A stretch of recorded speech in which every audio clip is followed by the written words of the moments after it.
লক্ষ্মীনারায়ণের মূর্ত ধামে আগমন ও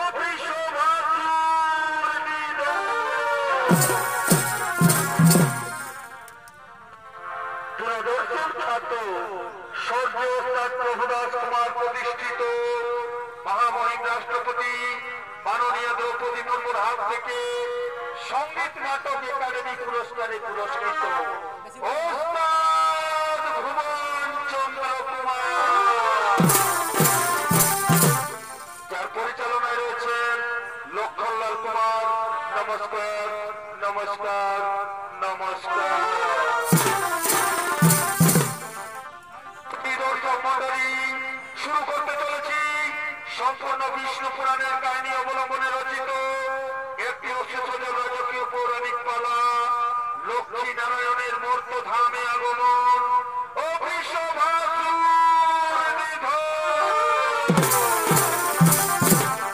তাই প্রথমেই সেই বৈকুণ্ঠপুরে নারায়ণের আগমন।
পুত্র যিনি আমায় ক্ষমা করে দিও মা।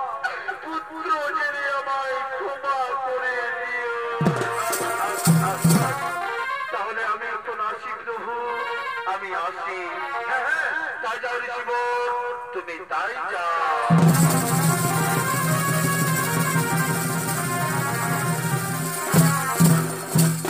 জানো, তুমি জানো লক্ষ্মী, আমার ভক্তই ভৃগু ঋষি। হে প্রভু নারায়ণ, হে প্রভু নারায়ণ, যে ভৃগু ঋষি আপনার বুকে পদাঘাত করলো, আপনি সেই ভৃগু ঋষির করলেন পদ সেবা।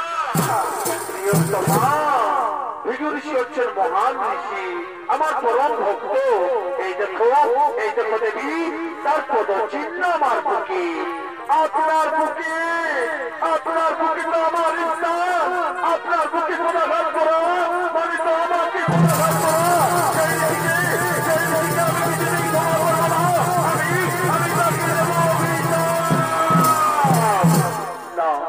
না লক্ষ্মী না, সংযত হও। ভক্তবৎসল আমি, ভক্তির কষ্ট আমি সইতে পারবো না। ও ভক্তই আপনার কাছে আমি কেউ নই, আমার চাই না আমি এই বৈকুণ্ঠে থাকছি। ঠাকুর আপনি এই বৈকুণ্ঠপুরী, আর ঠাকুর আপনার ভক্তকে নিয়ে আমি চললাম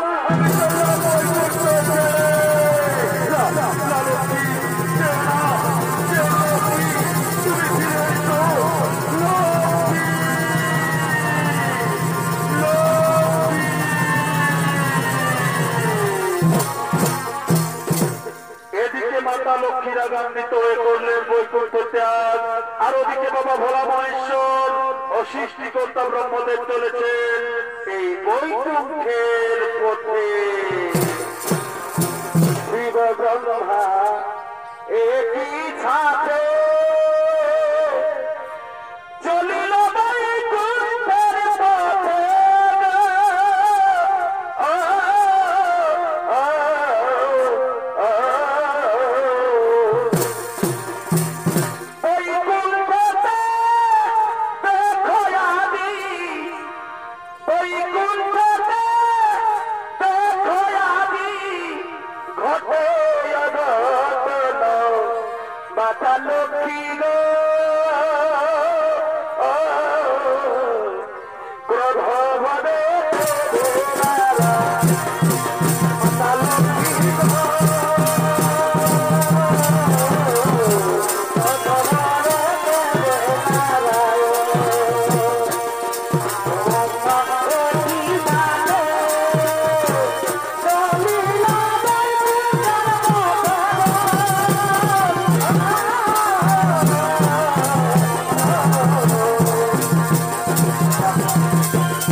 এখন কি হবে উপায়?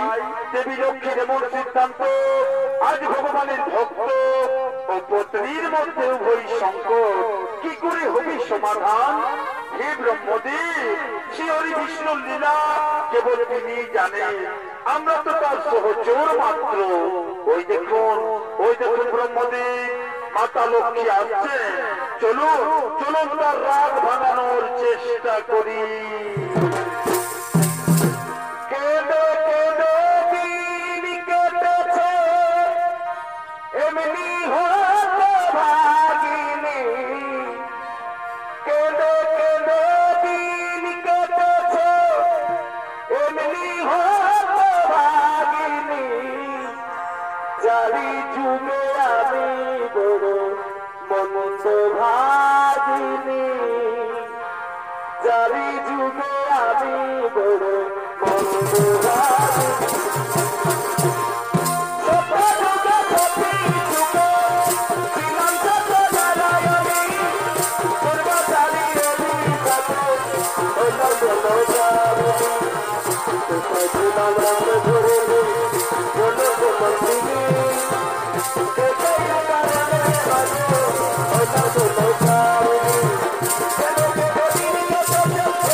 বৈকুণ্ঠ ত্যাগ করে যাবেন না মা, আপনি বৈকুণ্ঠ ত্যাগ করে যাবেন না, তাতে বিশ্ব চরাচরের কল্যাণ হবে।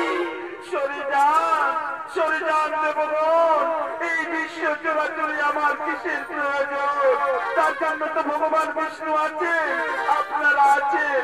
আমি চলে যাই সেই ধরাধামে। সেখানকার রাজা চোন খুবই ধর্মপরায়ণ, আমি সেই রাজা চোনের রাজ্যে চলে যাই।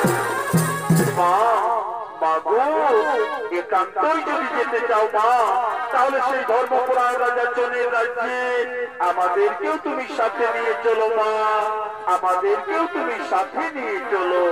তবে তাই হোক ব্রহ্মদেব, তবে তাই হোক মহাদেব। কিন্তু এই রূপে তো সেখানে যাওয়া যাবে না। শ্রী বিষ্ণু যাতে আমাদের খুঁজে না পায়, আর রাজা চোর যাতে আমাদের চিনতে না পারে, তাই আসুন দেবগণ, আমরা আমাদের রূপ করি পরিত্যাগ। তাই হে ব্রহ্মদেব, আপনি গাভী হয়ে যান, আর হে মহাদেব আপনি বাছুর হয়ে যান, আর আমি অবশ্যই গোয়ালিনী। এই বেশে চলুন আমরা ধরাধামে করিব ভ্রমণ।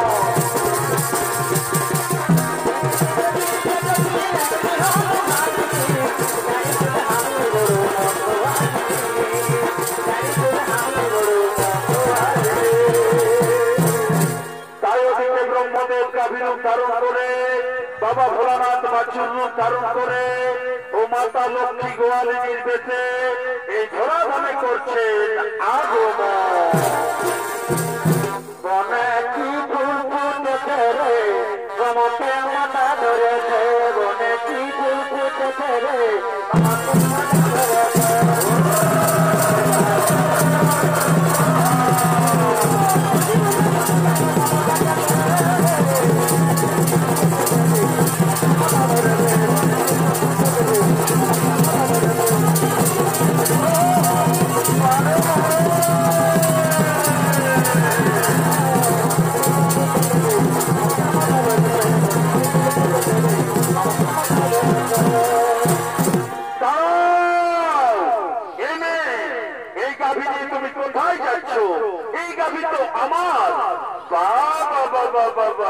কি সুন্দর কথা বলেছি, এই গাভী তোর, সরে যা, এই গাভী আমার। না গো না, তোমরা অন্যায় ভাবে আমার এই গাভী দাবি করতে পারো না, এই গাভী আমার। তাহলে চলো রাজা চোরের দরবারে, সেখানে বিচার হবে এই গাভী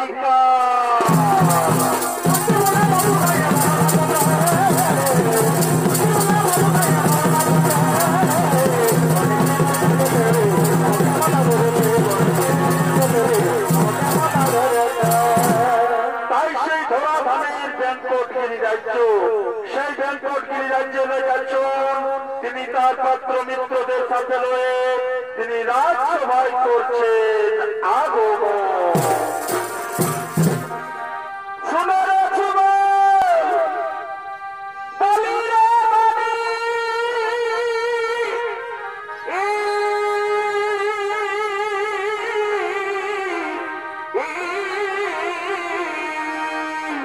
আচ্ছা ভাই,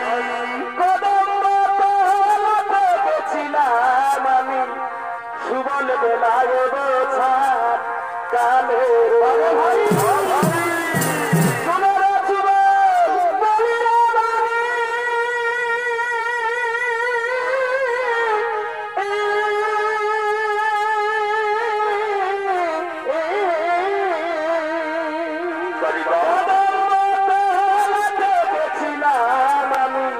সুবল বেলায় বোঝা কালে ব্রজনারী কক্ষে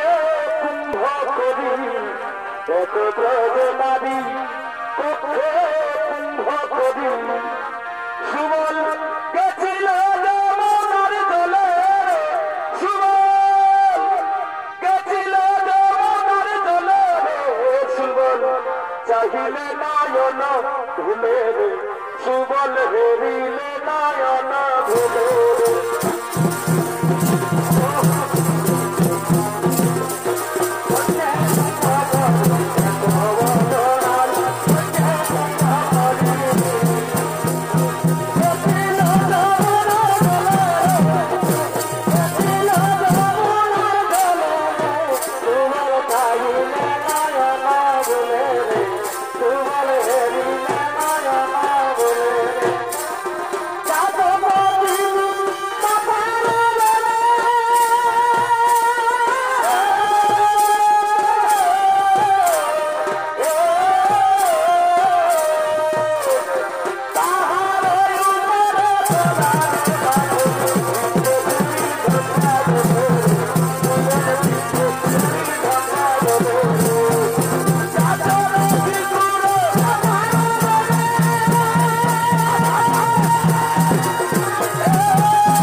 माता लक्ष्मीर कृपाय आमार এই বেলকটগিরি রাজ্যে কোনো দুঃখ নেই, কোনো দুর্দশা নেই। আমার মনে হয় সাক্ষাৎ দেবী লক্ষ্মী আমার এই রাজ্যে করেছেন আগমন। তাই তোমরা তাড়াতাড়ি করো নৃত্য গীতের আয়োজন। হে মহারাজ, ওই দেখুন আসিতেছে নর্তকী গো। Toda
আমি যারা মাফি ভালো কাজলের চেয়ে কালো আমি যারা মাফি ভালো কাজলের চেয়ে কালো ওই মায়ের তুলনা রে তুলনা তুলনা তুলনা কেন মন দিল না বন্ধু জানা ছিল না আপনারা না কালি মারা না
ভাই বলো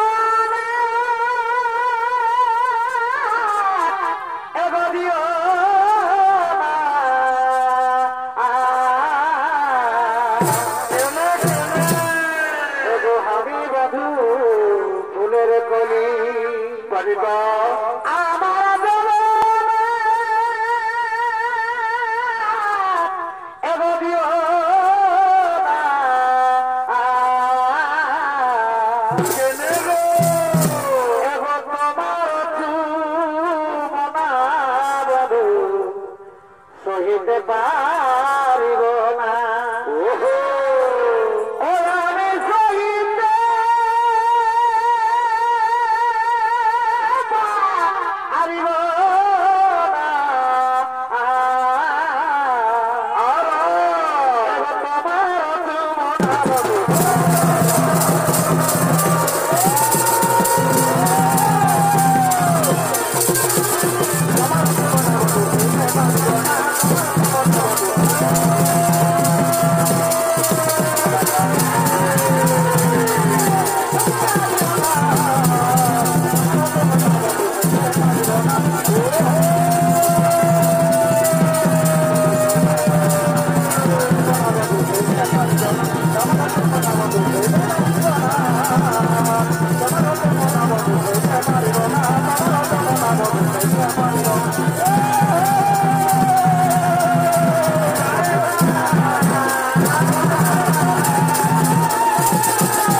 তোমরা চিরসুখী হও, তোমরা নিজালয় করো ভগবান।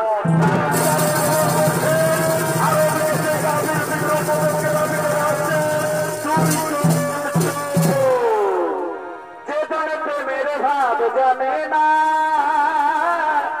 তার সঙ্গে নাইলে না দেনা ঠিক আছে ভাই আসল সোনা ছেড়ে চেনে নকল সোনা সে তো ভাব জানে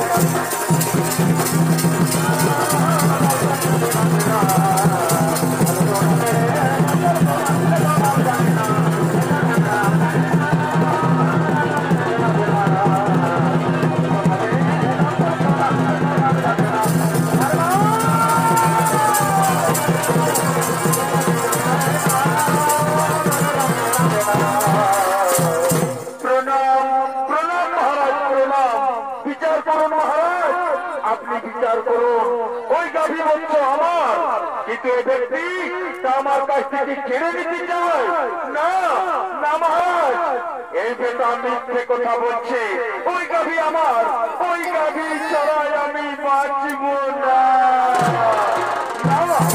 না মহারাজ ওই গাভী আমার না ওই গাভী আমার ওই গাভী আমার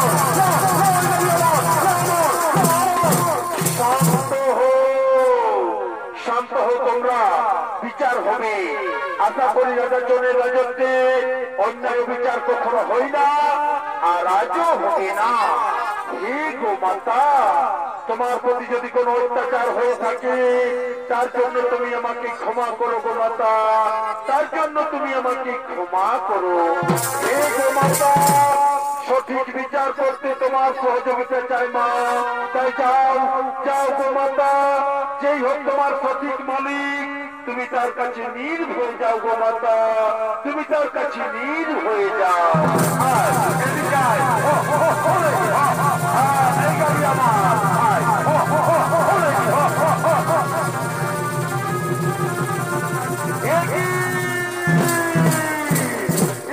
কোথায় চাই ও তার মানে এ গাভী তোমাদের নয় এই গাভী হচ্ছে এই গোয়ালিনী এই গোয়ালিন এই গাভী তোমার তুমি এই গোমাতাকে নিয়ে যাও আর তোমরা হচ্ছে দুজন চোর তাই তোমাদের দেবো আমি উপযুক্ত শিক্ষা কিন্তু না না মহারাজ আমি আর এই গাভী রাখতে পারবো না পথি ঘাটি নানান জায়গায় নানান উপদ্রব আমি অবলা নারী তাই গাভীর দায়িত্ব না রেখে এই গাভী আর বাছুর আমি আপনাকে দান করে গেলাম রাজা আমি আপনাকে দান করে গেলাম তাই হোক আমি ঈশ্বরের দান মনে করে এই গাভীকে আমার গৃহে রাখলাম আর শোনো হয় তোমরা আজ থেকে তোমাদের দায়িত্ব রইল এই গাভী গোত্রকে আজন্ম সেবা করা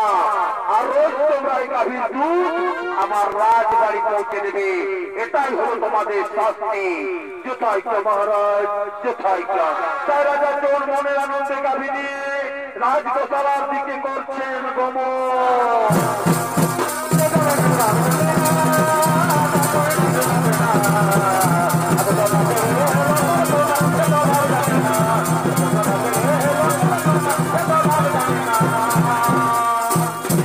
এদিকে রাজা চোর মনের আনন্দে গাভী নিয়ে গেলেন রাজগোশালায় আর ওদিকে শ্রীহরি বিষ্ণু স্বর্গ মর্ত পাতাল ত্রিভুবন ঘুরে অবশেষে লক্ষ্মী বিরহে কাতর হয়ে এই বেঙ্কটগিরি রাজ্যের দিকে করছেন আগমন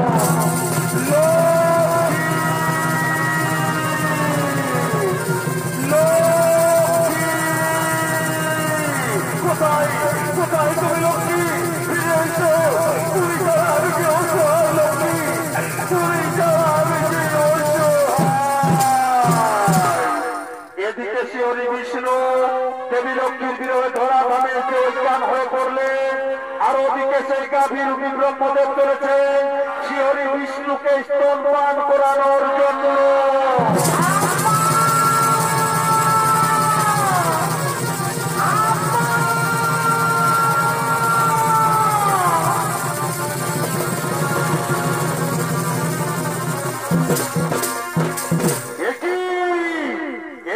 এখানে করে দুগ্ধ পরিশ্রম এই জন্যই আমরা মহারাজের কাছে দুধ পৌঁছাতে পারি না।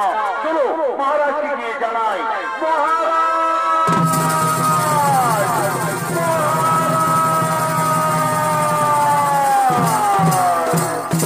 ওই দেখুন মহারাজ, এই গাভী কেমন ভাবে এই পর্বতে সে করে যায় দুঃখ বর্ষা। এই জন্যই তো গাভীর দুধ আমরা আপনার রাজবাড়ি পৌঁছাতে পারিনি মহারাজ, আমরা আপনার রাজবাড়ি পৌঁছাতে পারিনি। সত্যি তো এই দুরাচারী গাভী না জানি কার কাছে সে করে যায় দুঃখ বর্ষা। কে আছে ওখানে? ও কি কে যেন শুয়ে আছে ওখানে? কে দুর্বৃত্ত যে আমার গাভীর দুধ অবিরাম ভাবে খেয়ে চলেছি? যেই হোক না কেন তোমার আজ বিস্তার নেই। এই গাভী আর তোমাকে নিহত করে দুধের উপর জমাবো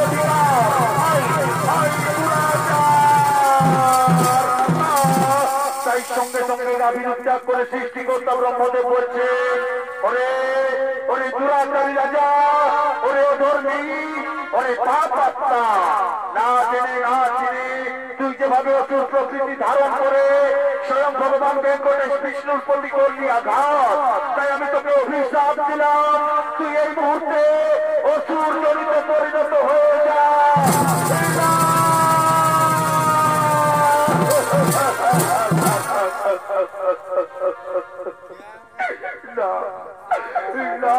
ব্রহ্মদেব লঘুপতি আমায় গুরুদণ্ড দিও না প্রভু, লঘুপতি আমায় গুরুদণ্ড। ওগো পরম পিতা, আমাকে আপনি ক্ষমা করে দিন। পরম পিতা, আমাকে আপনি ক্ষমা করে শোনো রাজা চোর, আমার মুখের কথা আমি ফিরিয়ে দিতে পারবো না, তবে আমি তোমাকে আশীর্বাদ করি অসুর জমি থেকে মুক্ত হয়ে তুমি আকাশ রাজা হয়ে জন্ম নেবে, আর তোমার ঘরে জন্ম নেবে মাতা লক্ষ্মী, তার নাম হবে পদ্মাবতী, আর সেই পদ্মাবতীর সাথে বিবাহ হবে এই বেঙ্কটগিরি পর্বতে পড়ে থাকা স্বয়ং ভগবান বেঙ্কটেশ বিষ্ণুর দয়াময়। তাহলে আমার মুক্তি কিভাবে হবে প্রভু? আমার মুক্তির উপায় বলে দিন প্রভু, আমার মুক্তির। শোনো রাজা চোর, এই বেঙ্কটগিরি পর্বতে আদি থেকে রয়েছে ভগবান বরাহ রূপী নারায়ণ। যখনই তুমি এই বেঙ্কটগিরি পর্বতে করবে চরম অত্যাচার, তখনই সেই বরাহ রূপী নারায়ণের হাতে হবে তোমার উদ্ধার, হবে তোমার উদ্ধার, হবে তোমার উদ্ধার।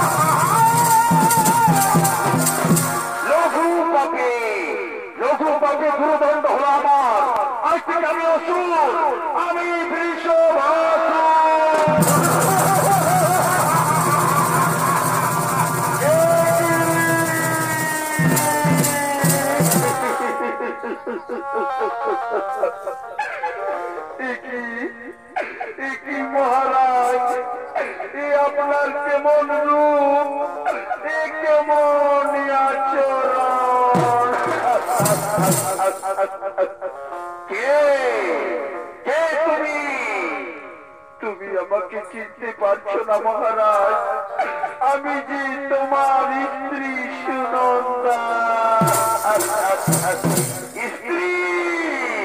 কার স্ত্রী? আমি কাউকে চিনি না। সরে যাও তুমি আমার সামনে থেকে।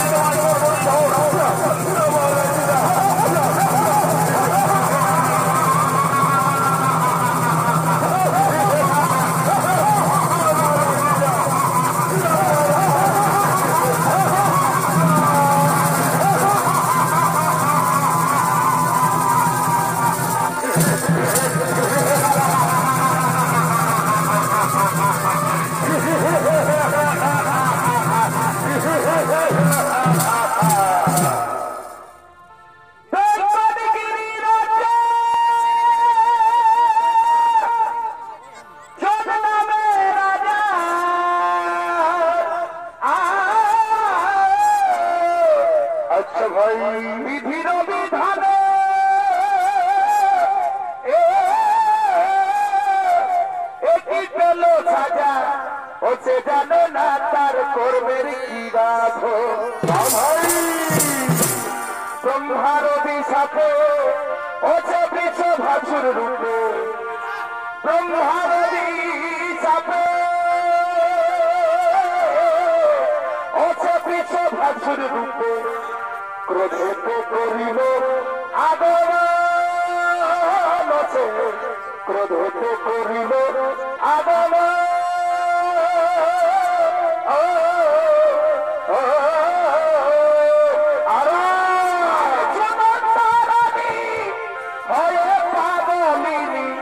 রাজারে করিল দরচন আজ রাজারে করিল দরচন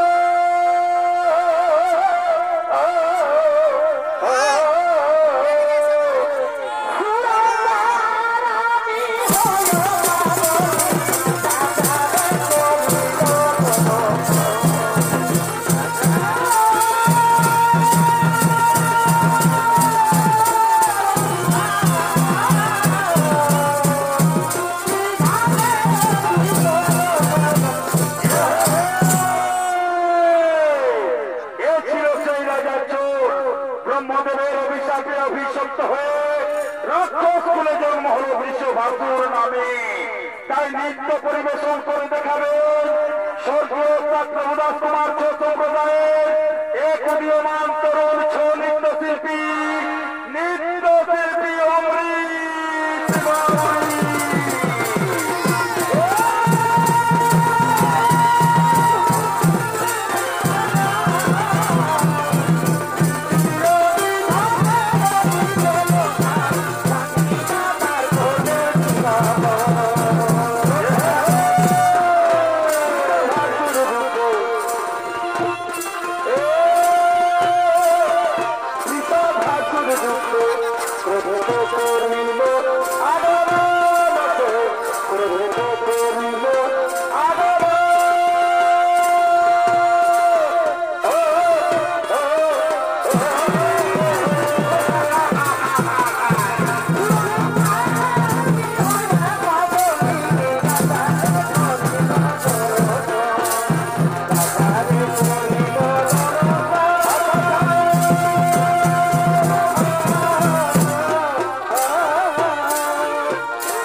Thank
you.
তাই সেই বেলকোটগিরি পর্বতে যজ্ঞ করার জন্য মনি ঋষি ও মণিকর্ত্রীদের আগমন। শ্রীকৃষ্ণ গোবিন্দ হরে মুরারি হে নাথ নারায়ণ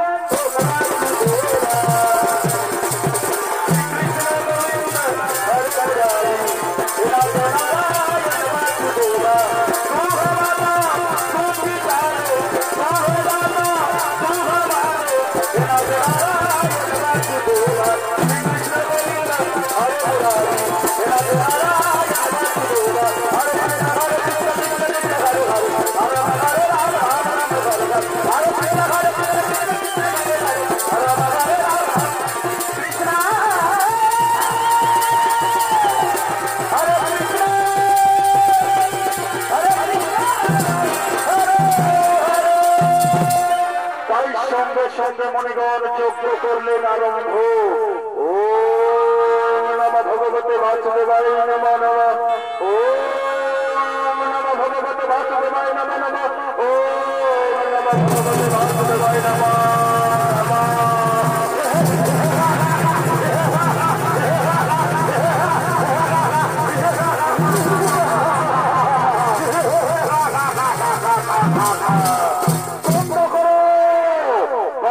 Para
করার অভিনয় শ্রী বিষ্ণু মুনি ঋষি ও মুনিপত্নীদের সাথে গোলকের দিকে করলেন গোমা। রাধা গোবিন্দের নামটি বদনে বলিও, রাধা গোবিন্দের নামটি বদনে বলিও। সুকর্ম কুকর্ম ছাড়ো রে জয় রাধে রাধা, কৃষ্ণ কৃষ্ণ গোবিন্দ গোবিন্দ, জয় রাধে রাধা,